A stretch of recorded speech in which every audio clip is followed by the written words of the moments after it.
demolition team set off when you see the old demolitions of these old buildings. It looks like one of those scenes of an old building being purposely dynamited and blown up. Anybody who's ever watched a building being demolished on purpose knows that if you're going to do this, you have to get at the under-infrastructure of a building and bring it down. The way the structure is collapsing, this was the result of something that was planned.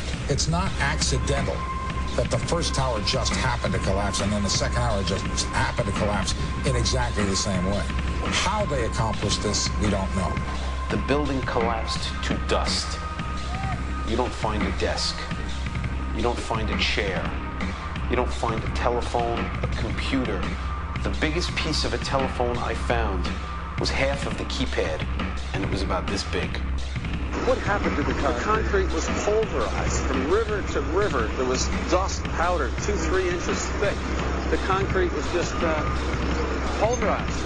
In addition to those pictures we've all seen too much on television before, when a building was deliberately destroyed by well-placed dynamite to knock it down.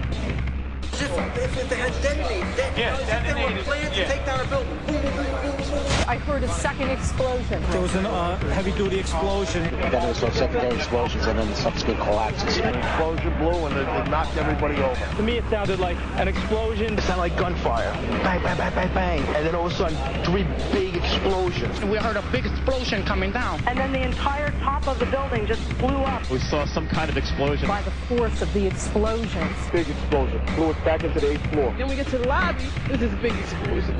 The lobby looked as though a bomb had exploded there. A huge explosion now raining debris. It's been a huge explosion. Huge explosion that we all heard and felt. We just witnessed some kind of follow-up explosion. We heard a very loud blast and explosion. The secondary explosion at Tower 1 camp. That is another bomb going off. He thinks that there were actually devices that were planted in the building. Planted in the building.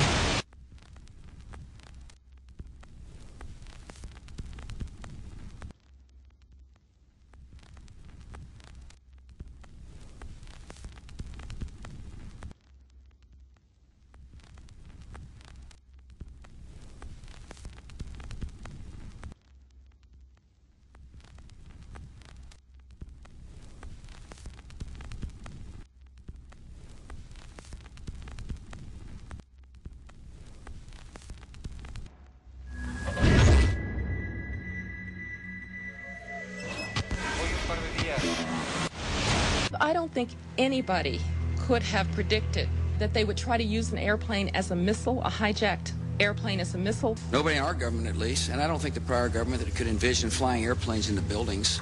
No specific threat involving really a domestic operation or involving what happened, obviously, the city's airliner and so. There were no warning signs that I'm aware of. USA Today reports that in the 2 years before the attacks on September the 11th, NORAD conducted exercises using hijacked airliners as weapons.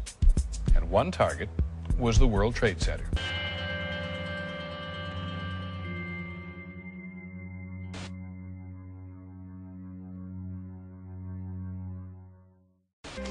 In confidential documents from the Philippines obtained by CNN, the plan was clear.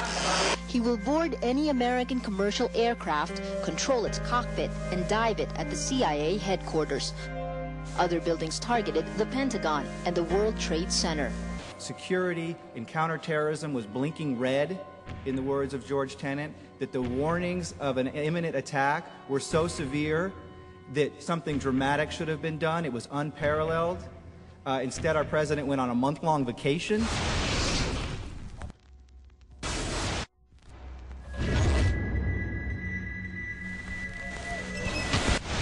The head of Pakistani intelligence at the ISI, Mahmoud Ahmed, requested Omar Sheikh to wire $100,000 to Mohammed Atta, who was the lead hijacker. Hijacker Mohammed Atta received wire transfers via Pakistan. The man sending the money to Atta is believed to be Ahmed Umar Saeed Sheikh. Omar Sheikh admitted he was supported by the Pakistan government's intelligence service, the ISI.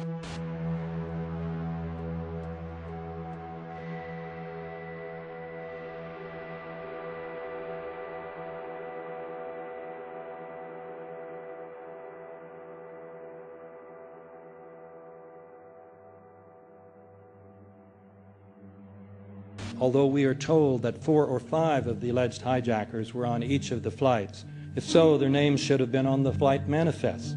But the flight manifests that have been released contain neither the names of the alleged hijackers nor any Arab names whatsoever. We know that the men who were supposedly the hijackers had their houses, cars, credit cards paid for by the U.S. government. They were, in truth, agents. Evidence was also apparently planted. The passport of one of the hijackers on Flight 11 was allegedly found in the rubble. Goes through the fireball, through the side of the plane, and comes down to the ground unscathed. But something happened. For 6 months, they reported they had this passport. Boy, we've got it. We've got the proof. And then the guy stood up and was alive. Several of these 19 men are still alive.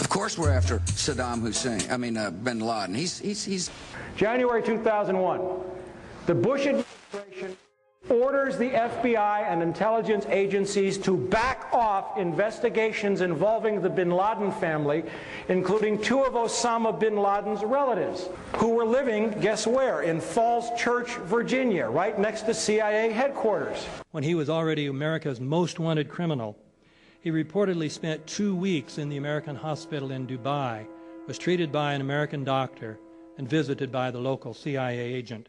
We have not seen one piece of evidence that links Osama bin Laden directly to the planning stages of September 11th. This failure to provide proof was later said to be unnecessary because bin Laden, in a video allegedly found in Afghanistan, admitted responsibility for the attacks. This confession is now widely cited as proof.